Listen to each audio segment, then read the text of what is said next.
Mauvais Studio. Je suis Michel Tuttle. Je suis Franck Magic. Et vous écoutez Mauvais Travail. Frank Magic. Michel Tuttle. Mauvais Travail.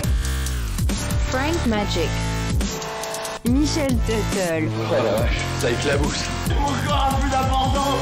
Ce manque d'humilité en face de la nature qui se manifeste ici me terrifie. Bordel, ils nous volent notre travail. Michel Tuttle. Mauvais Travail. Frank Magic.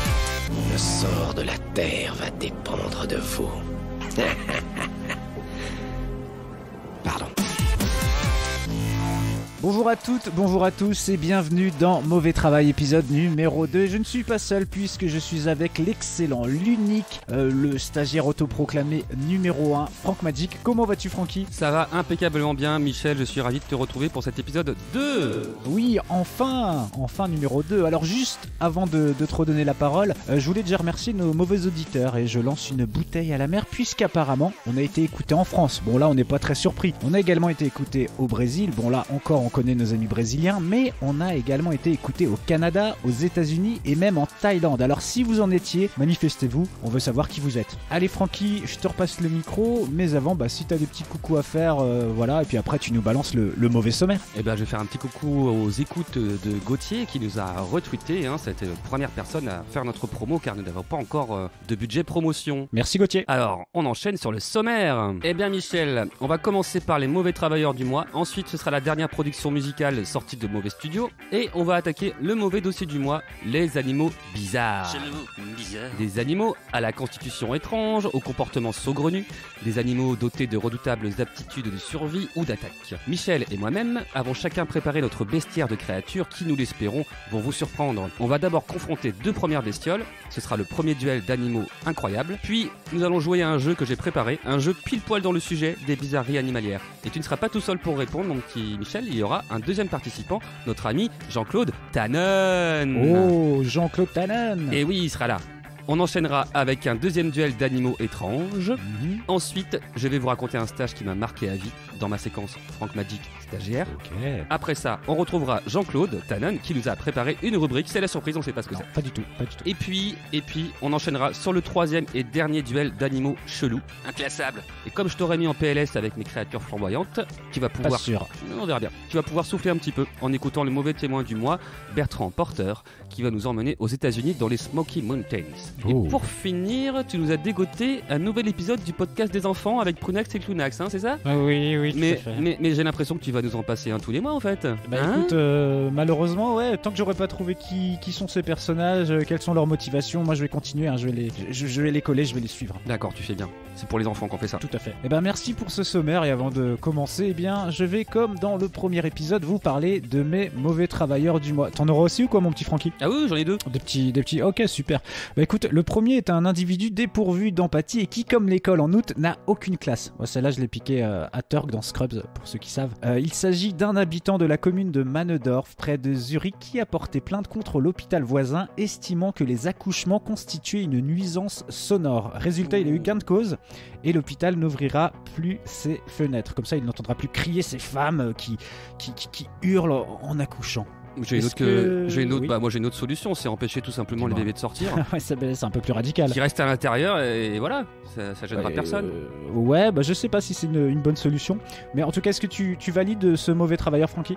Oui, complet. Ah, super. Alors, je vais enchaîner. Mes prochains mauvais travailleurs, eux, sont chinois. L'histoire se déroule à Canton, où les autorités souhaitent construire une nouvelle autoroute. Jusque-là, pas de problème, jusqu'à ce qu'ils firent face à un obstacle. Et oui, un propriétaire d'une petite maison, stratégiquement placée dans la ligne du projet de l'autoroute, ne veut rien entendre quant à une éventuelle expropriation. Les autorités ont donc tenté d'offrir un bon gros chèque d'indemnisation à notre indécrottable propriétaire, mais que nenni, il ne veut rien entendre. C'est ma maison, j'y reste. Eh bien, il y est resté dans sa maison, mais nos mauvais travailleurs décident tout de même de construire l'autoroute de part et d'autre de l'habitation. Alors, je vous invite à aller voir les vidéos et photos. On y voit effectivement une maison longée par des tronçons d'autoroute qui n'a pas non plus découragé le monsieur à bouger. Alors, Francky, mauvais travailleur ou pas mauvais travailleur ? Ah oui, et puis déterminé, c'est toujours ce que je préfère. C'est une grande qualité chez le mauvais travailleur, c'est la détermination. Ouais, droit comme une autoroute, on est d'accord. Exactement. Et toi, Francky, du coup, tu m'as dit que t'avais des petits mauvais travailleurs, j'ai envie d'entendre ça. Et oui, en voilà deux. Ah, Alors le premier, c'est un Britannique qui a accompli un exploit durant les 4 heures de vol pour les îles Canaries qu'il a effectué il n'y a pas très longtemps. Il a grignoté une boîte de chips au sel et au vinaigre à raison d'un petit bout toutes les 2 minutes et demie, histoire de tenir jusqu'à la fin du voyage. Et ça, Pourquoi ça a été rapporté par Denis Mail. Eh oui, pourquoi tu te demandes?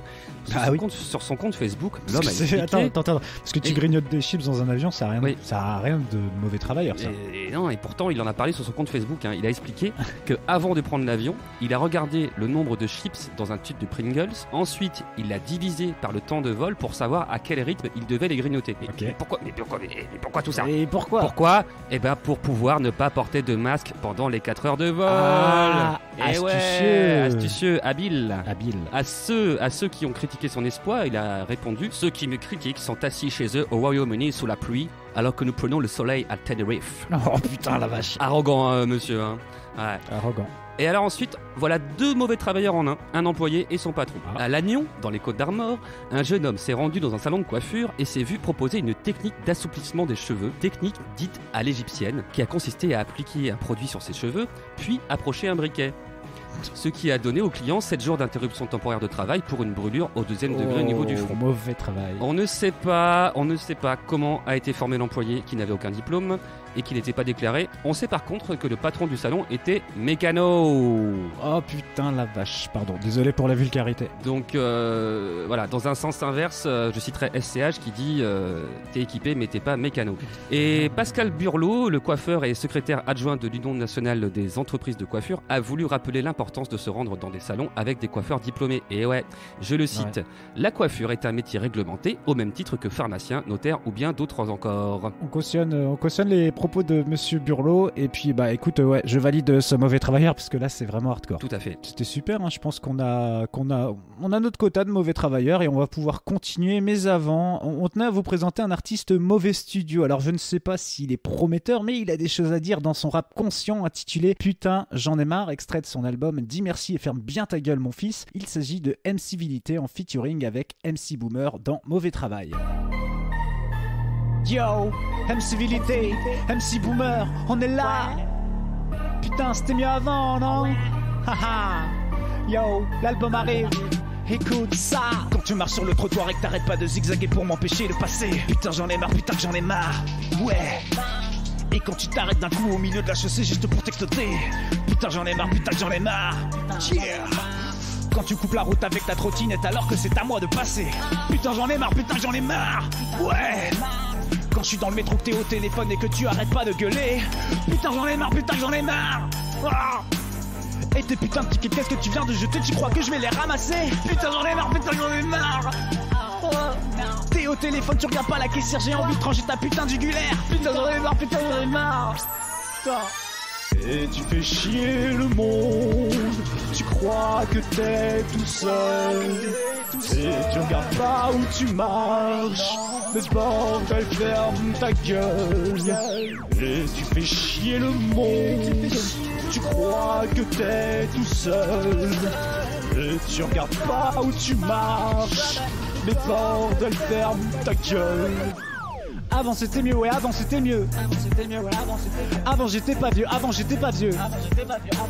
Avant y'avait pas les réseaux et les gens se parlaient vraiment. Ouais. Mettez des pouces bleus, partagez les gens. Insta, Facebook, MySpace, Twitter, MSN, Tinder. On est là, MC-Vilité, MC Boomer, MC Boomer. Maman, je t'aime. Moi aussi. MC-Vilité featuring MC Boomer à l'instant avec Putain, j'en ai marre, une production mauvaise. Ça envoie. Ça envoie, hein. C'est énervé. Ça envoie du bois. Ah ouais, grave. Ça, c'est le rap conscient de 2020, mon pote. Mais je sais pas si les gens sont prêts. Bah, je sais pas. Je sais pas. Bah, on verra. Hein. Peut-être que voilà. Si vous êtes prêts, hashtag mauvais travail sur les Twitter. Mon petit Francky. C'est le moment de partir dans un monde animal un peu particulier maintenant. As-tu des précisions à apporter ou on démarre direct? On démarre direct. Des animaux, mais également des animaux Bizarre, des animaux étrange, des animaux totalement déconcertant, et encore des animaux. extravagant, bizarroïde, inclassable, déroutant, saugrenu, cocasse. Retrouvez tous ces animaux dans Mauvais Travail, nom d'un bébé tardigrade.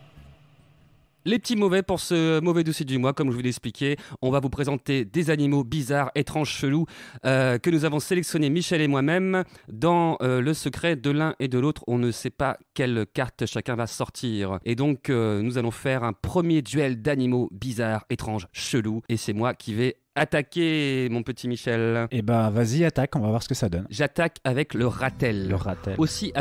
Il est aussi appelé zorilles du Cap. Le ratel, c'est un animal qui appartient à la même famille que les furets et les blaireaux, qui fait 10 à 30 cm de long, 5 à 10 kg. Assez mignon, hein. Il paraît plutôt fragile, mais c'est pour mieux tromper l'ennemi. Un peu comme les enfants, tu sais, ces enfants qui croient que tous les chats sont câlins et qui un jour tombent sur un caïd qui les met en PLS. Oui. C'est exactement la même chose. Le ratel, c'est effectivement un sacré caïd, endurant, intelligent, un caractère de tène qui n'a peur de rien. Il a pas peur des lions, des serpents, des humains.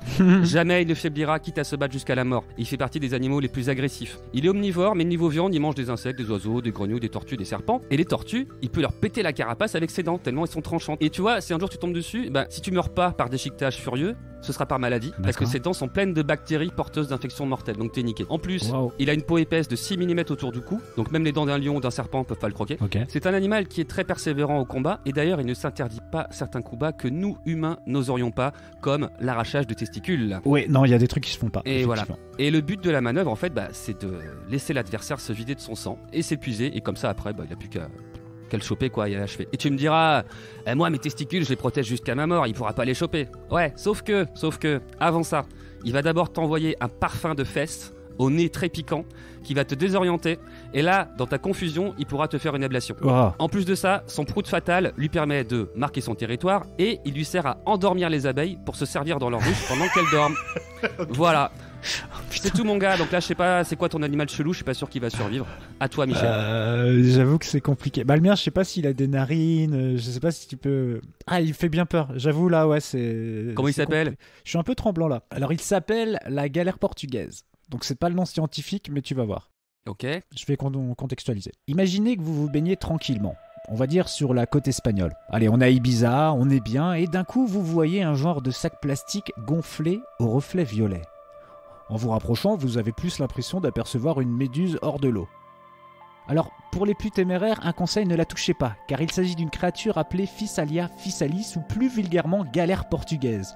Ou si vous voulez l'appeler encore plus vulgairement au risque de la vexer, eh bien vous la sifflerez en criant « Hé, vessie des mers !» Physalis signifiant vessie en grec. À la base, elle fréquente plutôt les eaux tropicales de Cuba ou du Brésil. Mais de nature aventurière, depuis un petit bout de temps, notre amie galérienne débarque fièrement dans les eaux méditerranéennes. Alors, la galère portugaise, c'est quoi ? Eh bien à la base c'est juste 90% de flotte et surtout de longs filaments urticants pouvant mesurer jusqu'à 50 mètres. Cool, mais ça fait quoi une galère portugaise à part flotter et déployer ces filaments urticants de 50 mètres ? Eh bien ça pique. Plus que des orties, beaucoup plus, au point que son venin peut provoquer évanouissement, problèmes respiratoires, vomissements ou hypertension artérielle, voire la mort accessoirement. Alors bon c'est bien sympa vous me direz, mais bon ça fait penser aux méduses et alors ? Eh bien la petite curiosité de la bête, qui ne fait pas partie de la sympathique famille des méduses, c'est que son corps est constitué par une colonie de polypes en dessous de ce que j'ai appelé tout à l'heure un sac plastique. C'est ce que l'on appelle un super-organisme, ou plus précisément dans son cas, un siphonophore. Une colonie flottante de cnidaires ou polypes. Ces polypes ont tous une tâche attitrée dans la vie de cette mignonne petite communauté, c'est une colocation bien organisée en somme. On a donc sous le nez un organisme en lui-même muni de ce joli flotteur qui permet à notre vessie des mers de naviguer, et en dessous d'autres organismes qui ont pour projet de choper les poissons à l'aide de leurs filaments et de leurs venins hyper puissants. Du coup là je me rends compte que vu qu'on vit pas dans le même environnement, je peux pas forcément te choper en fait ton petit ratel là. Un petit ratel effectivement va pas pouvoir affronter ta galère portugaise, mais c'est pas grave. Mais c'est difficile, ils sont tous les deux assez surprenants et c'est vrai que ta galère portugaise elle est quand même assez inédite quoi. Moi on a un mammifère mignon qui finalement est pas si mignon, toi on a un truc qu'on savait même pas que ça existait. Ouais c'est ça, la grosse coloc avec des bestioles bizarres qui t'envoient du venin. Après si le ratel il tombe dans l'eau, éventuellement moi je te chope et je te tue quoi. Mais bon c'est compliqué. Peut-être, mais le ratel il va mordre la galère portugaise et comme il a plein de bactéries tout ça il va la faire crever et tout va crever. Ouais c'est pas faux. Je sais pas pour ce... chaud, écoutez hein, sur Twitter si vous nous donnez un vainqueur sur Twitter. Ouais, faites-nous savoir pour chaque duel donnez votre avis qui c'est le meilleur. Vous avez le Twitter Michel Tuttle, vous avez le Twitter Frank Magic, c'est @stagiaire3000. Ok, c'est hashtag mauvais travail. Voilà. Et par contre j'espère que vous n'avez aucun doute, tout ce qu'on vient de vous raconter est véridique. contrairement à certaines choses que je vais raconter dans mon jeu qui va venir tout de suite. Et oui. Et pour ce jeu, on va inviter notre ami Jean-Claude Tannen. Ah oui. Allez, on envoie le jingle. C'est le jeu de la reproduction avec Frank Magic. Bienvenue Jean-Claude. Hey, salut tout le monde. Salut Jean-Claude. Comment vas-tu? Ouais, bah écoute, ça va. Bonjour Internet. On peut le dire, c'est cool ça. Bonjour Internet. Ouais, on peut dire bonjour Internet. Alors, tu es venu rejoindre Michel pour concourir avec lui sur mon jeu de la reproduction. Je vais vous expliquer. Je vais vous décrire des comportements d'animaux, des comportements de séduction, des comportements sexuels, des modes de reproduction, des choses comme ça, tout ce qui tourne autour de la reproduction des animaux. Cool. Et vous allez... alors ce n'est pas un jeu de rapidité, hein, vous allez attendre que j'ai fini la description et après vous allez vous prononcer est-ce que c'est vrai ou est-ce que c'est une invention de Francky. Yes. Voilà. D'accord. C'est compris? Ouais. On est parti? Oui. On envoie le jingle. On envoie le Jingle. jingle. Allez, c'est parti. On envoie le jingle. Jingle. C'est le jeu de la reproduction Séduction saugrenue, pratiques sexuelles étonnantes.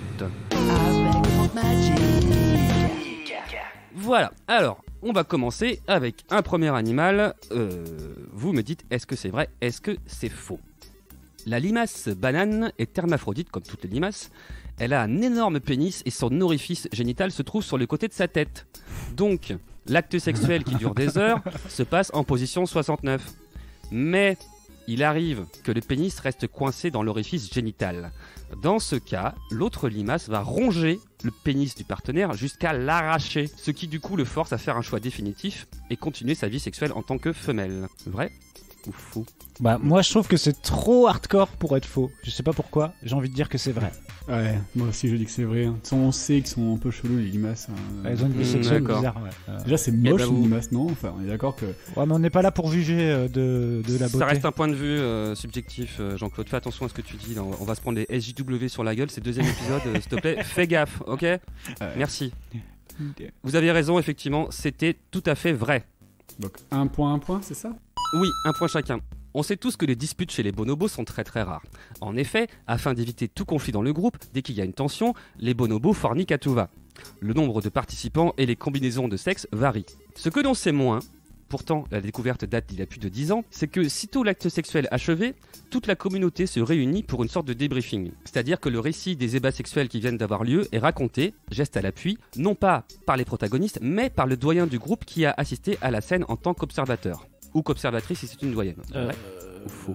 Moi je dis que c'est faux parce que tu dis que c'est rare qu'ils se prennent la gueule, mais non c'est pas rare. Enfin j'ai l'impression que c'est pas rare qu'ils se Ah prennent la gueule. non, les disputes chez les bonobos sont très très rares parce que justement, au lieu de se disputer, ils niquent. Et Ken, comme ça, il n'y a pas de. Ouais, mais y a pas de- ils se disputent quand même au final. C'est une dispute qui finit Bah, par... pas vraiment. C'est-à-dire que je pense que quand ils descendent monter une tension, tu vois, genre, oh putain, là, je suis un peu vénère et tout. Oh putain, je vais aller voir Ah Jean-Jacques là. tu veux dire qu'ils... Bam, bam, Et voilà. bam, ouais. Bam bam, mais c'est bon, il y a pas de dispute. Justement, avant même qu'il y ait une dispute qui éclate, tu vois, avant que la cocotte elle explose, paf, Ken. Bah ouais. D'accord. Ouais non, ouais, bah, toi tu dis qu'en fait ouais ils se contrôlent, mais il y a quand même un... Bon bref, bah, moi je dis que c'est faux. Bah, moi je dis.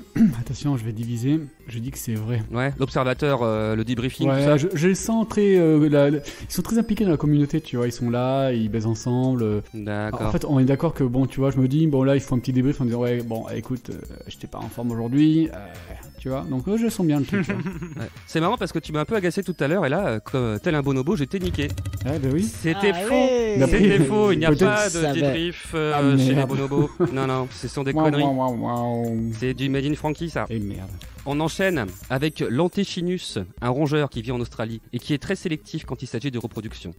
Le mâle peut aborder différentes femelles pendant plusieurs semaines sans arriver à se décider. Il a besoin de sentir une connexion affective profonde avec sa partenaire, il cherche l'âme sœur. Lorsqu'il la trouve et que le charme opère entre les deux individus, il peut enchaîner les rapports sexuels par dizaines. En effet, à chaque rapport, il peut envoyer un demi-millilitre de semences au maximum Putain. et ses testicules peuvent en contenir jusqu'à 30 millilitres. Ce qui fait que plus il met de temps à rencontrer l'âme sœur, plus ils sont pleins. L'enjeu majeur pour l'Antechinus mâle n'est pas seulement de perpétrer l'espèce. S'il ne trouve pas l'âme sœur, ses testicules explosent.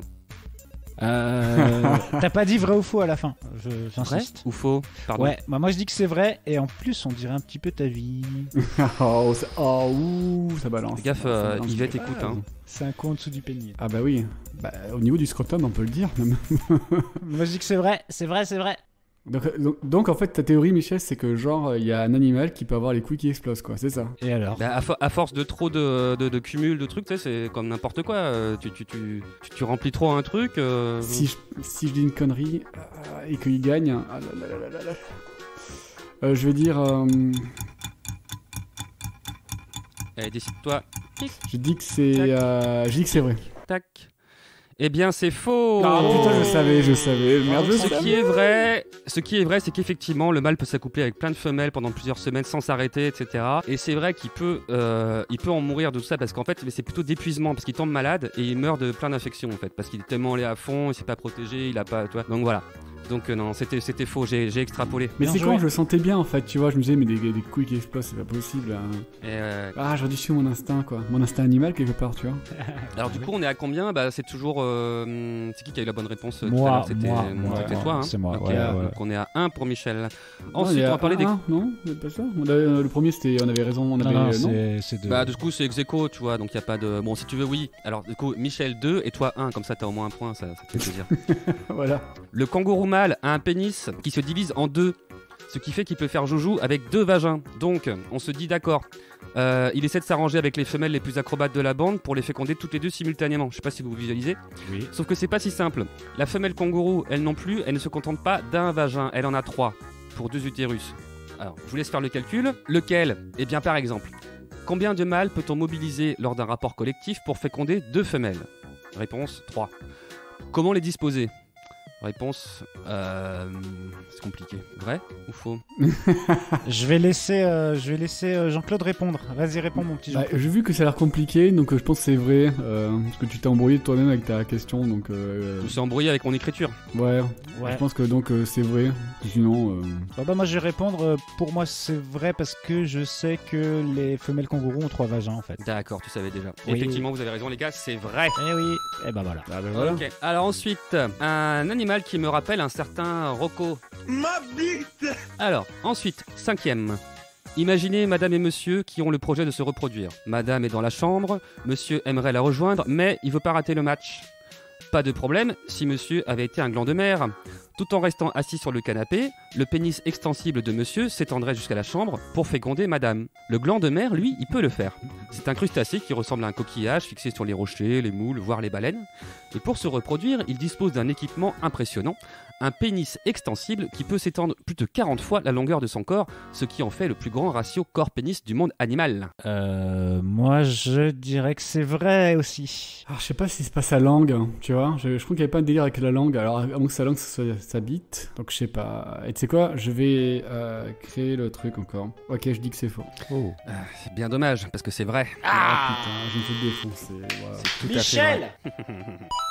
Alors ensuite, le 6e, celui-ci est assez inédit, il laisse songeur. Il me rappelle aussi un certain Rocco. Il s'agit de l'argonaute, une espèce de la famille des poulpes. Le gars est équipé d'un pénis détachable. Quand je dis qu'il laisse songeur, c'est des songes douloureux. Hein. Je sais pas ce que ça vous fait, vous, d'imaginer votre sgag qui se détache, mais moi je suis pas très à l'aise avec cette idée. Et donc lui, il prépare sa semence, tu vois, et quand c'est prêt, tiling, il envoie la mixture par pénis coursier. Et hop, torpille, la femelle accueille le truc dans son machin. Moi, je dis que c'est faux. Moi, je dis que c'est vrai. Allez, bam, j'ai entendu parler d'un truc comme ça. Mais c'est à cause du bruit de micro-ondes que t'as fait, là. Ça m'a stressé. Eh bien, c'est vrai, c'est Jean-Claude qui a raison. Le pénis détachable existe. Enfin, il revient. Alors ensuite, nous allons parler d'un animal qui est assez commun, hein, puisque ce sera les canards colverts. La reproduction des canards colverts dépend de l'adéquation entre la forme des organes reproducteurs des individus. En effet, l'extrémité du sexe du canard colvert peut prendre différentes formes. Sphérique, conique, carré. Alors carré, quand je dis carré, c'est pas un angle droit, hein, mais c'est pas loin. Triangle, étoilé ou en forme de tire-bouchon. Lorsqu'il souhaite s'accoupler, le mâle ne pose pas de questions, il y va. La réponse est immédiate, ça rentre ou ça rentre pas. En effet, si le vagin de la canne n'a pas la forme correspondante, il se contracte avec force. Ce qui, selon la combinaison, peut mutiler le sexe du canard. Sympa. Elle est quand même bien foutue la nature quand même. Hein. Je sais pas. Tu dis quoi, Jean-Claude? Attends, j'essaie de faire mon petit calcul mental de vrai, faux. Je veux dire que c'est faux. Moi, je veux dire que c'est vrai. Eh bien, c'est faux. Oh yes, il revient. Jean-Claude revient. Ce qui est vrai, je vais quand même vous informer, hein, c'est que le sexe du canard tourne sur lui-même dans le sens inverse des aiguilles d'une montre, que le canard mâle a une fâcheuse tendance au viol, mais que la femelle, donc la canne, en fait, en gros, si elle a pas envie, en fait, elle tourne dans l'autre sens. Ok. Donc voilà, c'est un peu comme si tu essaies de rentrer un tire-bouchon dans une bouteille et qu'en fait, il va systématiquement être éjecté dans l'autre sens. Enfin, tu vois, un truc comme ça, quoi. Bah, big up à nos amis les Voilà. dauphins hein, en termes d'animal violeur. Voilà. Ah oui. Ah oui, ils sont si mignons. Ce petit sourire en coin. Là. Voilà. Alors, ensuite, on passe au 8e. Les fossoyeurs bruns sont des oiseaux séducteurs. Lorsque vient la saison des amours, le mâle construit un nid qui, en plus d'être sa demeure, est une offrande pour la femelle. Pour ce faire, il trouve sa matière première sur des cadavres de mammifères. Il utilise des petits os, de la chair en décomposition ou encore des poils. La femelle visite ensuite les nids des différents mâles et choisit son favori. Des études ont prouvé que chez les fossoyeurs bruns, la femelle choisit toujours le nid dans lequel grouille le plus d'asticots. En effet, après l'acte sexuel qui dure plus de 3 jours non-stop, les tourtereaux sont épuisés et incapables de voler pour aller chercher de la nourriture. Ils disposent donc d'une bonne réserve de bouffe post-coïtale. Vrai ou faux? Moi, je dirais que... Putain, là, j'ai la pression maintenant parce que je sais pas si je gagne. Je perds en tout cas. Je dirais que c'est faux. Et toi, Jean-Claude? Tellement horrible. Ouais, non, c'est faux. Effectivement, c'est faux. Je me suis inspiré des jardiniers bruns Ouais. qui, eux, par contre, prennent des pièces, des fruits, des feuilles, etc. Mais pas du tout des trucs de cadavres, quoi. Ok. Voilà. Donc bravo, les gars. Vous avez réussi à déjouer ma petite entourloupe. Alors, on passe au 9e et avant-dernier. L'Antechinus à queue noire mâle, qui est un sacré shoga. C'est un marsupial qu'on trouve en Australie. À moins d'un an, c'est déjà un bonhomme. Il part en chasse à la femelle. Il enchaîne les conquêtes. Ouais. Il a des gros pics d'hormones qui lui permettent de se lancer dans une frénésie sexuelle. Il peut multiplier les rapports pendant 12 heures, 14 heures. Et ben, qu'il en profite bien parce qu'il donne tellement de lui qu'il s'épuise les muscles. L'excès d'hormones de stress fait disjoncter son métabolisme. Sa fourrure tombe, son système immunitaire cesse de fonctionner et il meurt de stress, d'infection et d'hémorragie interne. Il a pas les quick explose par hasard? Non. Vrai ou faux? Bah là, je dirais que c'est vrai parce que tout à l'heure les quick explose c'était faux. Là, on est sur un truc un peu plus réaliste. Donc, Ouais, moi je pareil. dis c'est vrai. Ouais, vrai. Et effectivement, Ouais, c'est vrai, vrai, c'est c'est- cruel quand même. Hein. Toutes ces espèces là de mâles qui vont aller niquer à tout va, qui vont en mourir. Et encore, j'ai pas parlé des araignées et d'autres animaux qu'on connaît déjà assez bien. Alors, on arrive au dernier. Afin de séduire sa partenaire, le manakin, c'est un petit oiseau, se transforme en roi de la danse. En approchant de sa conquête pour la pécho, ce petit oiseau réalise un mouvement des ailes accompagné d'un déhanché tout en souplesse qui ressemble exactement à la danse de Carlton interprétée par un volatile. Carlton, je précise, de la série Le Prince de Bel-Air, Tout à fait. Fresh Prince en anglais, c'est-à-dire le prince frais. Vrai ou faux? Moi je dis que c'est vrai. La danse, tout ça, c'est vrai, c'est sûr. Non, bah oui, il est vachement connu, mais je dirais pas que c'est Carlton, je dirais plutôt c'est une danse. Alors pour ceux qui le savent pas, bah nous on a Skype et là il y a donc Jean-Claude qui est tout nu en train de faire une danse chelou à l'image. Donc, voilà, je préférais le décrire pour les auditeurs. Un beau déhanché, Jean-Claude, je suis Ouais. assez J'ai un très beau impressionné corps, hein. par ton déhanché. Bon, ok. Par contre, tu dois répondre vrai ou faux, Jean-Claude, parce que sinon on te coupe direct. Ah, Oui, c'est vrai. Pour moi, c'est vrai. C'est vrai, c'est vrai, c'est vrai. Et toi, Michel, t'as dit quoi? moi j'ai dit c'est vrai, ça danse tout ça, Ah ouais. pour moi c'est vrai. Non, c'est faux. C'est Ah bon enfin, ce qui est faux, Ah, c'est que putain. c'est pas la danse de Carlton, c'est le moonwalk. Oh non. Et si, et Ah, j'ai vu moonwalk, une ouais, vidéo, d'accord. effectivement, il fait vraiment le moonwalk sur sa branche et tout, c'est impressionnant. Donc voilà, le jeu de la reproduction est fini. J'ai pas du tout compté les points. Je sais pas qui a gagné. Bah, pour moi, on était ex-aequo. Bon, sinon on réécoutera l'émission. Ok. Ouais. Et du coup, on va enchaîner sur un deuxième duel. Deux animaux. C'est le mot bizarre, étrange. Oui, deuxième duel et c'est moi qui attaque. C'est toi qui attaques. D'ailleurs, on va laisser notre ami Jean-Claude. Tu vas aller te sustenter, tu vas aller manger là peut-être, et tu reviens après pour ta chronique. Ah bah oui. Hein. En fait, bah surtout, je vais essayer de me rhabiller un petit peu Mhm. parce qu'il fait un peu froid. À plus tard, mon Bon, pote. bah, à plus tard. Je m'en vais. Alors, j'essaie de faire un effet de voix. Je m'en vais. Au revoir Jean-Claude, à tout à l'heure. Alors c'est reparti pour les animaux chelous. Et donc c'est à moi d'attaquer là mon petit Francky. Pour ma deuxième attaque, j'ai voulu me concentrer sur des bestioles aux habitudes bizarres. Et pour être sûr de gagner, je vais t'envoyer une double attaque. Oula. Ouais. C'est pas prévu ça? Bah c'est pas prévu mais voilà, c'est comme ça. Il y a pas de règle. De toute façon, voilà, il y a pas de règle. Ok, mais... non mais je vais m'adapter, de toute façon j'ai prévu des jokers donc je fais nique. C'est comme le Fight Club, il n'y a pas le droit d'en parler, mais voilà, c'est la seule règle en fait. Alors, C'est d'accord. mon premier est un reptile vivant dans les déserts du Mexique. J'ai nommé le lézard à cornes. Dans ces endroits hyper hostiles et arides que sont les déserts mexicains, ouais j'ai cherché, il n'y a pas la trace d'un seul Airbnb là-bas, donc c'est vous dire. Et bien dans ces endroits, notre lézard à cornes a adopté une technique plutôt curieuse pour se défendre, vous allez voir. Lorsqu'il est pourchassé par le coyote, son meilleur ennemi, eh bien il parvient à accélérer la pression sanguine de son corps, notamment au niveau de la tête, jusqu'à faire gicler un jet de sang brutalement et le tout par ses yeux. Alors apparemment ça calme bien ses prédateurs et notre ami arrive à plutôt bien viser avec son petit jet de sang. J'en ai un deuxième du coup parce que c'est une double attaque. Mon deuxième est plus petit et plus plat puisqu'il s'agit du ver plat. Ouais, j'ai rien inventé. Son habitude bizarre à lui se déroule lors de la reproduction et me fait beaucoup penser à un duel de sabres laser de Star Wars dans le jeu Worms, sauf que là les sabres laser c'est des pénis. Et que les vers plats sont également plats, comme dans Worms. Mais là, je parle de Worms Armageddon, la version 2D, quoi. Alors, pour brosser rapidement le portrait de Monsieur Verplat, il faut savoir que cette créature sous-marine est très peu connue et qu'il a la capacité de régénérer toutes les parties de son corps. Alors revenons-en à notre duel au sabre pénis laser. La bestiole est hermaphrodite et est dotée de 2 pénis qui se présentent sous forme de cornes. Lorsque le moment crucial de la reproduction arrive, notre ver plat se lance farouchement dans un duel avec l'un de ses copains qui n'apprécierait pas vraiment d'être fécondé. Le gagnant du duel sera celui qui réussira à percer la peau de l'autre avec son pénis. Le sperme sera là absorbé par le perdant qui sera alors fécondé. Donc en gros, je t'envoie du sang par l'œil et puis ensuite tu t'achèves à coup de pénis de ver plat. Je sais pas si tu peux tester là du coup. Ok, bah au niveau attaque, je dirais que mon premier là que je vais te sortir, on n'est pas trop là-dedans, mais on y va. Alors ce qui est marrant, c'est que c'est un ver plat, mais c'est une variété de ver plat, c'est le ver planaire. Oh.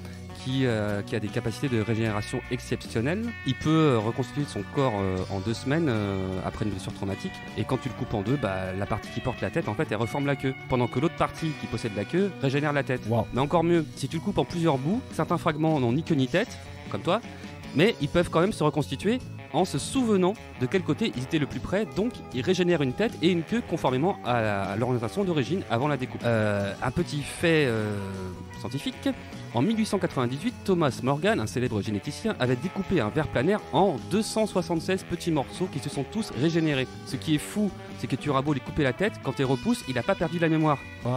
Elle était où alors ? Elle était où ?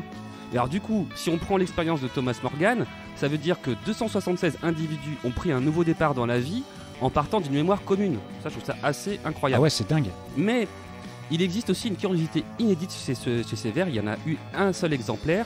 Il s'agit d'un ver planaire qui a fait en 2015 un séjour de 29 jours dans l'espace avec 14 autres camarades. Ils ont tous été décapités avant le décollage. Le but était de voir si leur régénération était affectée ou non par la microgravité, etc.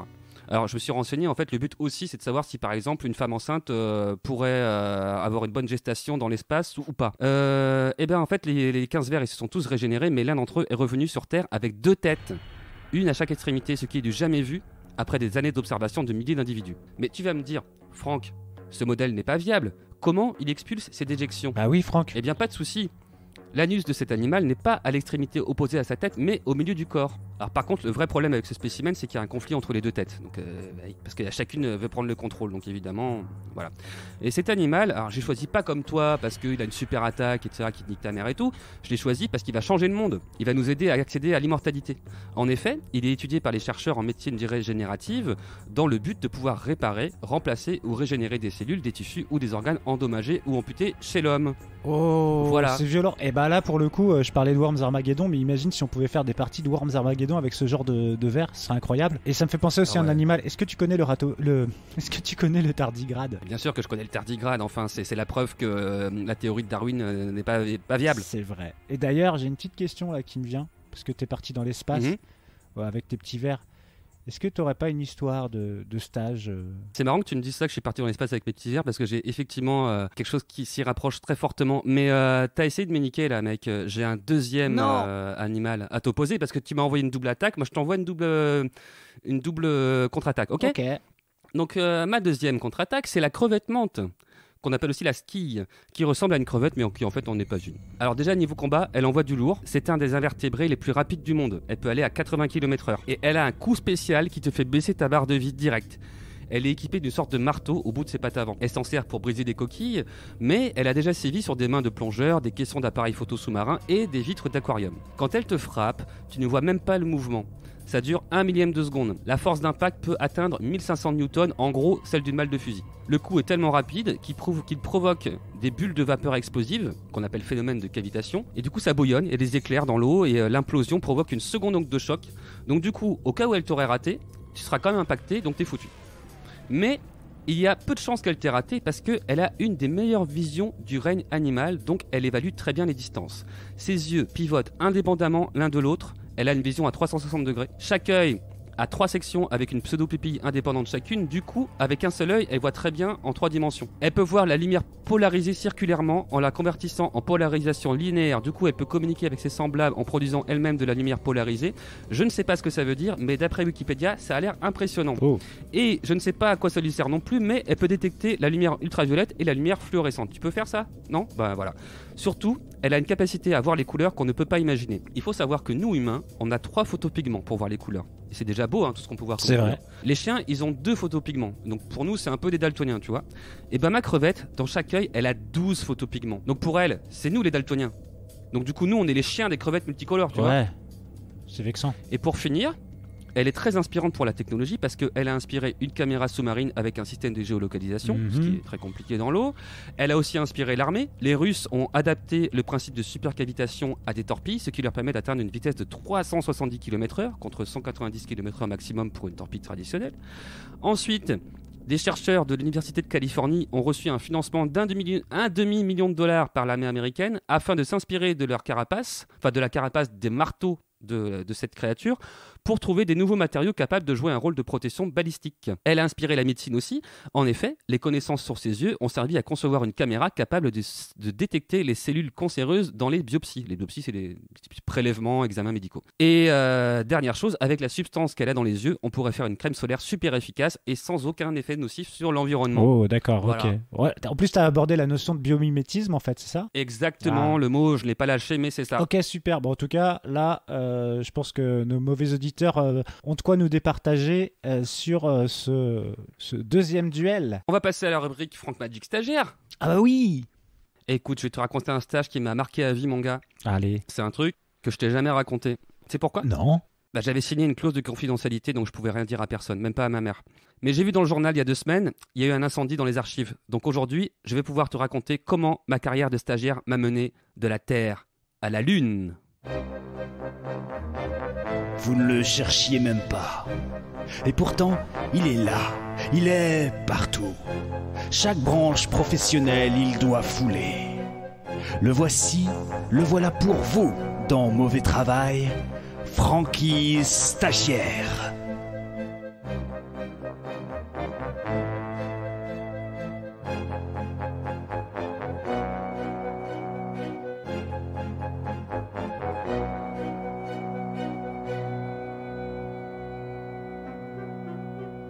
C'est un stage qui est vraiment arrivé au bon moment. Mon 31e stage. Je commençais à me lasser. J'avais déjà foulé pas mal de branches professionnelles. Je sais que j'ai encore des paquets de branches à découvrir, c'est ma mission, mais là, à ce moment-là, j'étais un peu désabusé de tout ça. La chirurgie, les chaînes YouTube, la pâtisserie créative. Tu sais que j'ai fait un gâteau en forme de tardigrade, hein, je sais pas si je t'avais raconté. Ouais. J'ai fait quoi? Enseignement du karaté, la mécanique quantique, l'extraction pétrolière, le marketing politique, etc. J'étais un peu lassé de tout ça. Et là, on me dit, Franck, on a un stage original pour toi. Je dis, ouais, c'est quoi? Et qu'est-ce qu'on me répond? Éleveur de lombriques. Ah bon?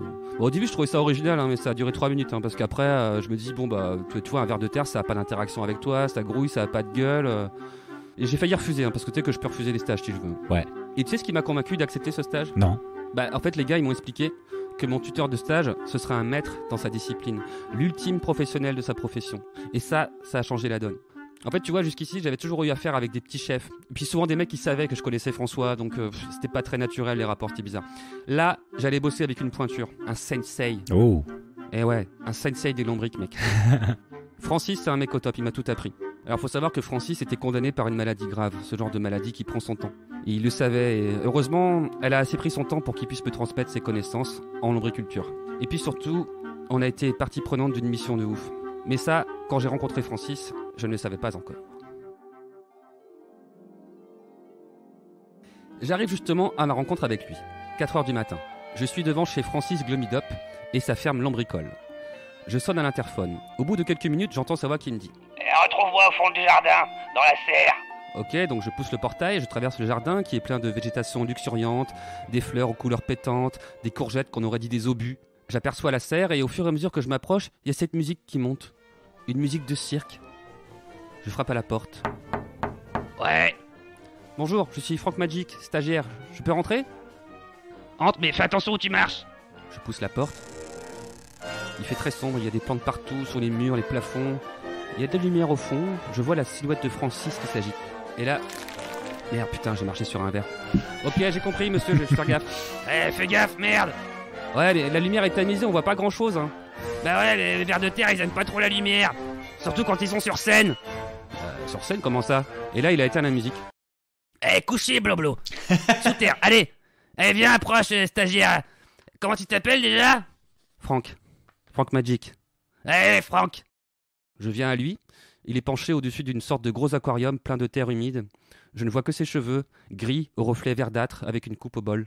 Allez, grouillez, les gars. On a du public, là-haut. Allez, Brubru, on se met en place. Brubru. Il se retourne vers moi, il me serre la main. Salut, Francis.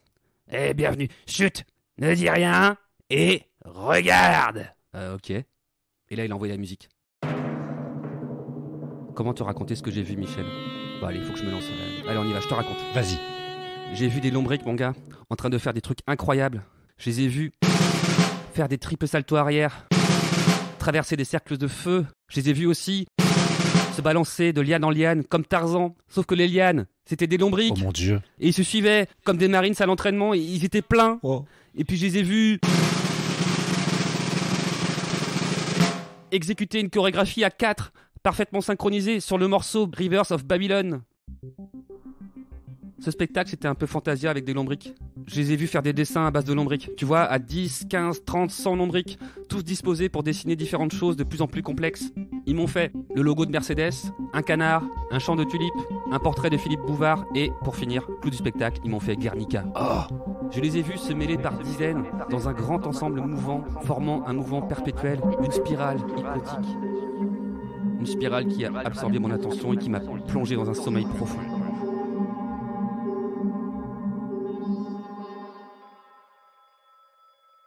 Je me suis réveillé sur le canapé du salon de Francis.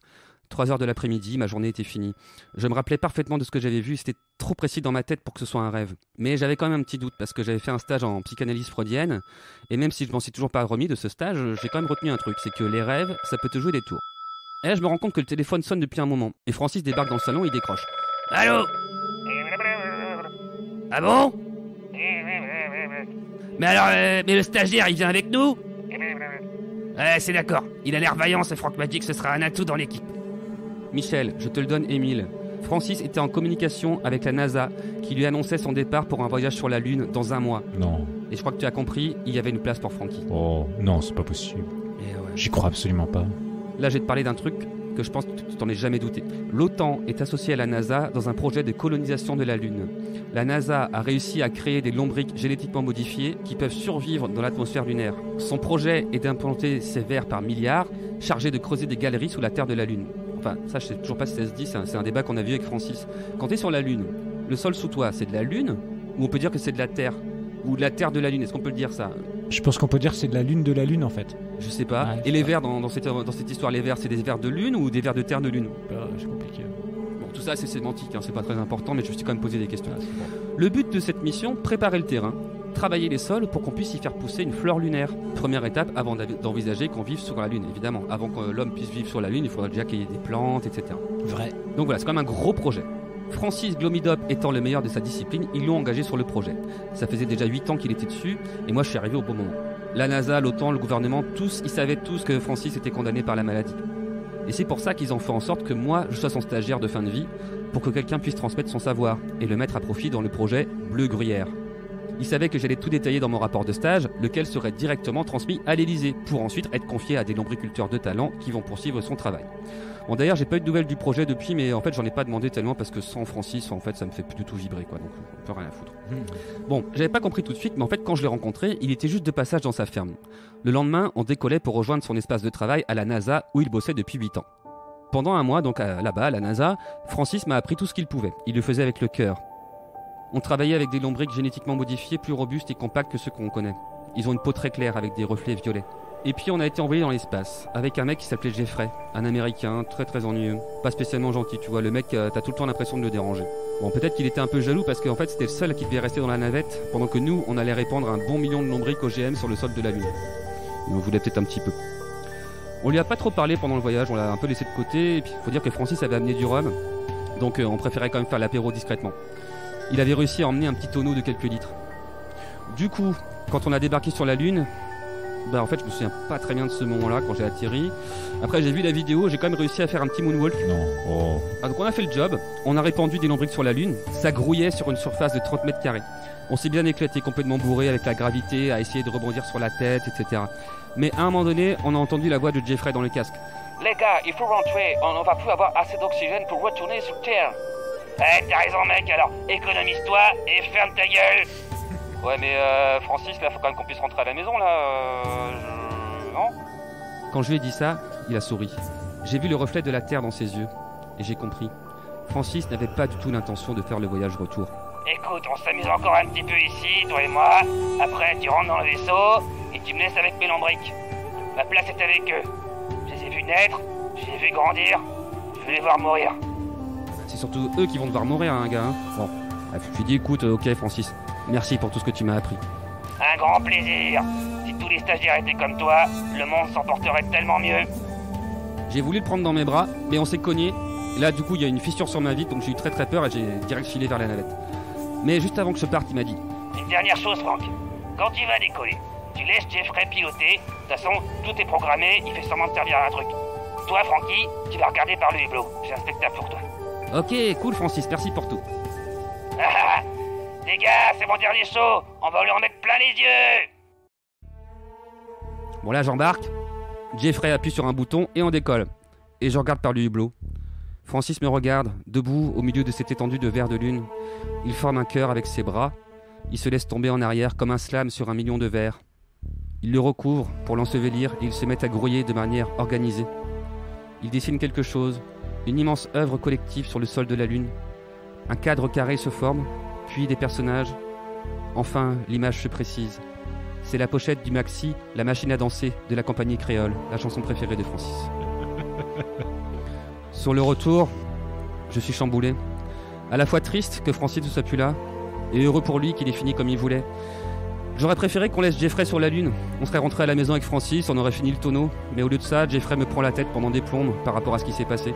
Il me considère coupable de non-assistance, tout ça. Il m'accuse d'abus de faiblesse, conduisant au meurtre. Ça a été très très pénible pour moi ce retour. Après, t'inquiète pas, j'ai pas été inquiété. Hein. Mais bon, il m'a bien saoulé. Après, j'ai voulu qu'il ferme sa gueule, donc à un moment, pour avoir la paix, j'ai une idée. Je lui fais, tu sais, Jeffrey, je connais François Hollande. Et là, en fait, il s'est marré, il était mort de rire. Et là, je me suis dit, je suis seul, la lune me tourne le dos. Oh la vache, c'est intense ça. Ça s'est vraiment passé. Bah ouais. Ok. C'est véridique. C'est incroyable ton truc là. Mm-mm. Ouais. Il y a des odeurs dans ce que tu racontes. Moi je te fais confiance, hein, j'y crois, hein, mais il y a des odeurs de complot et puis en même temps, ouais, c'est bizarre. Bon, en tout cas, c'était une belle histoire. Je suis un peu. Ouais, je crois que je me repasserai les bandes, je vais réécouter ça parce que c'est impressionnant. Très bien. Waouh. Bah écoute, est-ce qu'on pourrait pas rappeler notre ami Jean-Claude là, parce qu'apparemment il aurait une chronique, un truc à dire, des choses à faire dans cette émission. Bah ça tomberait très bien parce que là j'avoue que émotionnellement je suis un peu replongé dans tout ça et ouais ça me permettrait un peu de souffler, ouais. J'ai envie d'écouter sa chronique. Ok, c'est parti, la chronique de Jean-Claude. Jean-Claude, es-tu là? Oui, salut les gars. Eh bien Jean-Claude, tu es venu pour ta petite rubrique à toi sur les animaux du coup. Bah écoute, non. En fait, moi j'avais prévu de parler d'IA. Comment ça T'as pas lu mon mail? Ah, parce que c'est... Ah oui, d'accord, maintenant je comprends plus pour le jeu. Ah d'accord, parce que... Ouais. Bah non, en fait... Bon bah c'est pas grave, t'es parti plus sur le thème de l'émission précédente. Ouais, bon, pour cette fois ça va passer. Bah écoute, je t'ai fait une petite surprise, je t'ai fait un petit jingle. Attention, c'est parti, la chronique de Jean-Claude. Jean-Claude, la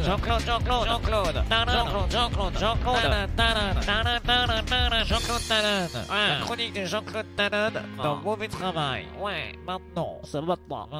Ouais. Alors, on t'a mis bien là ou pas? Ah, excellent. Ah, il est trop bien. Super boulot. Jingle de l'émission. Super boulot, Michel. Non mais les gars. Qu'est-ce qu'il y a là? Enfin, on est en 2000... combien déjà 2020. 2020, ouais, c'est ça. Covid-19. Non, mais les gars, Ouais. franchement, on peut pas faire ça, là. Attendez, c'est pas très pro, c'est... Qu'est-ce qu'il y a? Bah, vas-y, moi, t'as mieux. Écoute, j'ai mon jingle, si tu veux. Je te le passe tout de suite. Bah allez, balance. Bah je rebalance alors. Et tout de Ok. suite, c'est parti avec la chronique de Jean-Claude. À l'origine, il y avait bébé Jean-Claude. Puis vint rapidement JC. Tadam! Il est beau, il est grand, il est là pour vous dans mauvais, bon travail.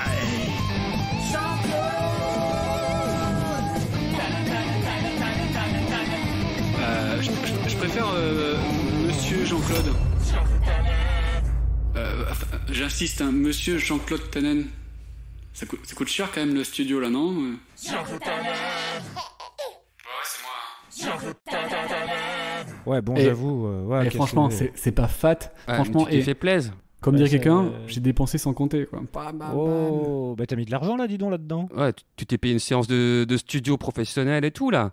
Bah écoute, il faut bien. Ah bah écoute.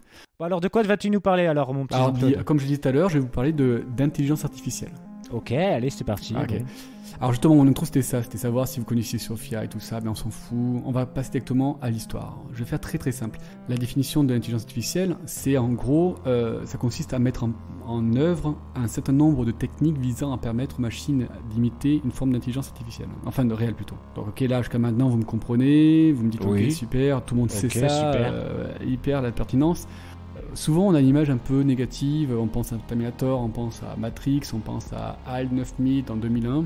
Clairement, on est d'accord, les gars, que l'IA n'a pas super bonne réputation. Effectivement, la Ouais, ok. mauvaise presse. C'est Mauvaise presse. Alors, en fait, moi, voilà, vite fait, je voulais directement vous parler un petit peu de l'histoire. Donc, on sait que depuis toujours, l'être humain a voulu créer une sorte de machine. Ça va du golem en passant par directement Frankenstein, ou alors directement les géants de bronze. Bref, depuis toujours, il y a une volonté de se dire, bah, tiens, on va créer nos propres une sorte de réplique de nous, de préférence assez balèze, qui puissent faire des trucs qu'on n'a pas envie de faire. Justement, Ouais, on parle de exact. ça. Est-ce que vous savez d'où vient le mot robot? Pas du tout. Bah écoutez, le mot robot vient tout simplement de travail, besogne, corvée. En fait, au départ, c'est robota, et c'est un mot russe. Voilà, un peu de culture comme ça, hein. Allez, Mhm. te prive pas, hein, te prive pas. Alors justement, pour faire très simple, je vais éviter de parler des années 30, 40, 50, où là, d'un seul coup, les gens se disent bah, on comprend comment marche le cerveau, est-ce qu'on pourrait pas faire quelque chose de ça? Donc, on passe directement en 1950, Alan Turing, donc tout le monde connaît Alan Turing, hein, on est d'accord? Sauf moi. Ouais. Ah là là, mais quel niveau hein. Vous avez... Bon, je vais pas... Ouais. On parlera un petit peu des niveaux scolaires, bref. Il invente un truc qui s'appelle le test de Turing. En fait, en gros, lui, le concept, c'est de dire, ben voilà, j'ai un test. En fait, il faudrait inventer un test que si une machine peut mener une conversation qu'on ne puisse différencier d'une conversation avec un être humain, alors la machine pouvait être qualifiée d'intelligente. De cette base-là, en fait, en gros, ce qu'il faut comprendre, c'est que les gars, ils ont dit « Ah, putain, mais en fait, Alan Turing, il envoie du pâté, quoi, il gère, le gars. » Donc, en fait, tout simplement, en 56, il y a un groupe de gars hyper balèzes, hein, des scientifiques et tout ça, entre autres avec des noms comme John McCarthy, Marvin Minsky, bref, et d'autres personnes qui ont un nom un peu Jean-Michel compliqué. Jarre. Et Jean-Michel Jarre, ouais. Voilà, qui se sont tapés un petit bœuf, ils ont dit « Mais attends, on est en train de réfléchir entre nous. » Et si on inventait un mot qui, juste serait super important pour les 100 ans à venir, ce serait la notion d'intelligence artificielle. C'est là où les mecs ils ont commencé à dire, tiens, ils ont réfléchi, ils ont dit, tiens, on va décrire le mécanisme d'apprentissage et l'intelligence de l'être humain afin de reproduire ça par une machine. Bon, alors, concrètement, on va faire un grand saut parce que ce qu'il faut comprendre à ce moment-là, c'est que tout le monde s'emballe à fond, tout le monde fait « Ah, c'est cool !» Et en plus, il y a des concurrences avec les Russes, donc tout le monde essaye de se dire « Ouais, moi aussi, j'ai une IA plus forte que la tienne, elle est plus grosse que la tienne. » Donc on y va, là c'est la préhistoire de l'IA, et en fait, en gros, très vite, les mecs ont dit « Mais on n'a pas les moyens de ce qu'on veut faire, en fait. » Technologiquement, on est genre à la préhistoire, les gars. Il y a des petits singes, tout ça, mais clairement, on est loin d'avoir, je sais pas, un iPhone 12, tu vois. Il y a un côté, il faut qu'on attende 50 ans, quoi.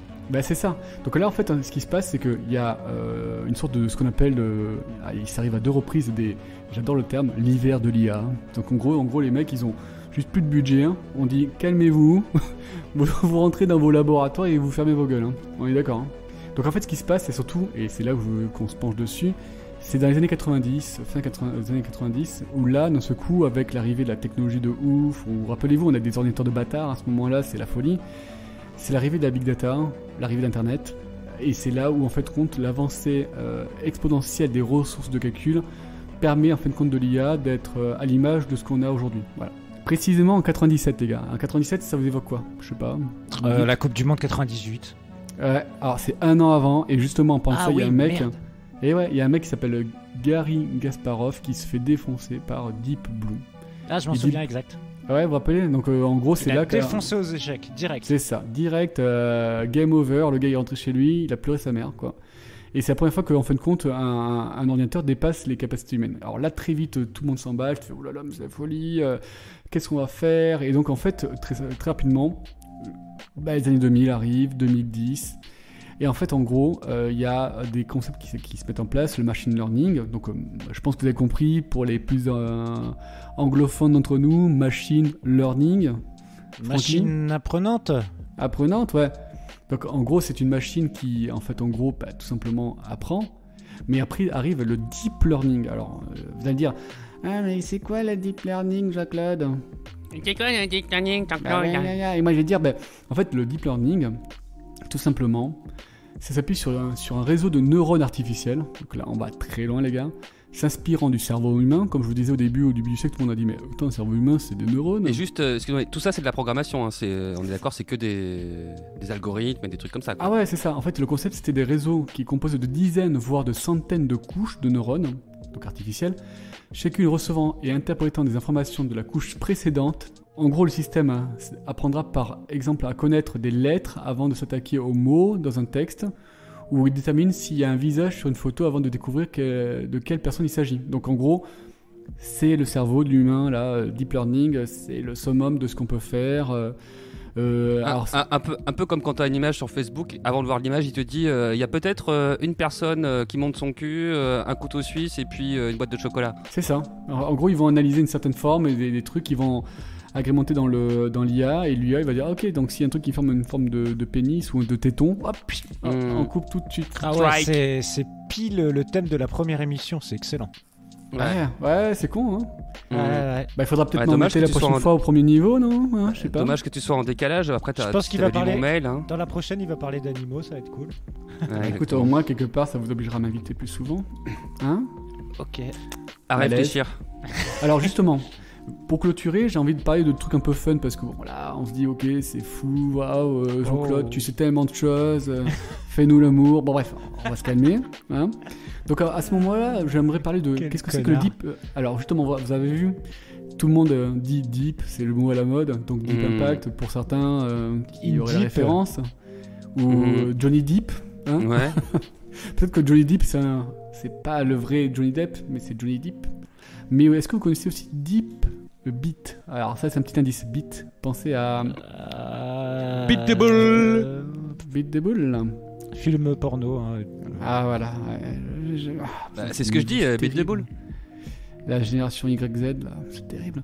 Non, alors Deep Beat, c'est tout simplement pour les plus grands fans de rap. En fait, si tu sais pas écrire, en fait, en gros, Deep Beat, ça compile tous les baselines, tous les punchlines directement des rappeurs, et paf, tu crées ton propre. Est-ce que tu aurais des noms d'artistes qui auraient utilisé le deep beat, et surtout fais attention à ce que tu dis parce que peut-être qu'ils nous écoutent. Bah ouais, très simple, oui, c'est hyper connu. Nous avons après nous avons et surtout il y a lui c'est abusé parce que qui ça? Non, dis pas, on va avoir des ennuis, nous écoute. Non mais si, balance, c'est qui? Non. Tranquille. Bah après il y a sérieux?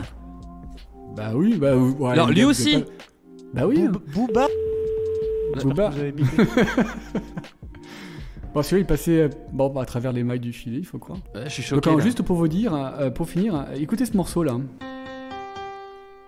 Ah mais c'est horrible, c'est quoi ça? C'est pas ça du me Booba, laisse dubitatif. Bah écoutez, c'est le premier morceau fait par une IA, et c'est un IA qui, bon, clairement est pas très proche de ce que pourrait être Mozart, mais en gros Google ils ont dit allez vas-y, on va se marrer, on va inventer un IA qui s'appelle Magenta et elle va inventer son propre morceau. Alors j'ai décidé que l'IA c'était une meuf dans ma tête, et en gros ils se disent tiens regardez les gars, voyez la barrière entre les êtres humains et les machines ? Pensez-y. Hein. Vous connaissez Sophia, alors qui est clairement orientée féminin.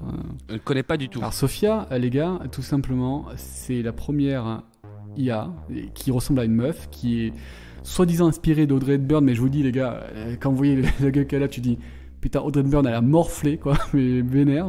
Allez sur YouTube. Elle est plus burn que ouais, Audrey. Elle est plus burn, ouais, complètement quoi. Et en fait, en gros, c'est une IA qui, historiquement, les gars, en octobre 2017, est devenue citoyenne saoudienne. Hein. Sérieux ?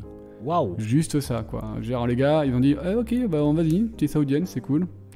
Et justement, allez voir les vidéos de Sophia parce qu'elle est vraiment marrante. Elle a dit, en gros, je vais détruire l'humanité, tout ça en mode déconne. Et tout le monde fait, est-ce qu'elle déconne ou pas ? elle est si rigolote. Est-ce qu'elle est rigolote ? Non, mais elle a le sens de l'humour et tout ça, et t'as envie qu'elle soit ta pote, tout simplement.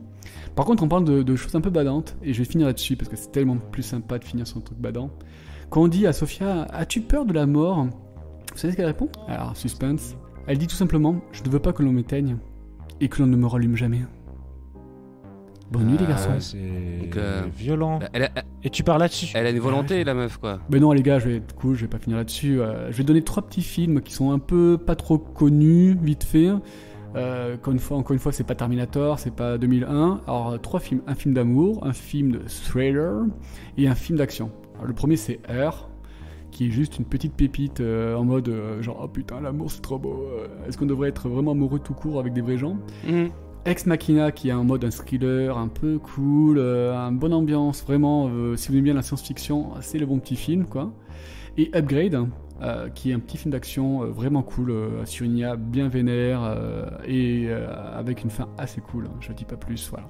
Bon ben voilà, voici un petit conseil ciné, bon j'espère que ça vous plaira. J'aimerais peut-être laisser le dernier mot à quelqu'un que j'aime bien, vous me permettez ?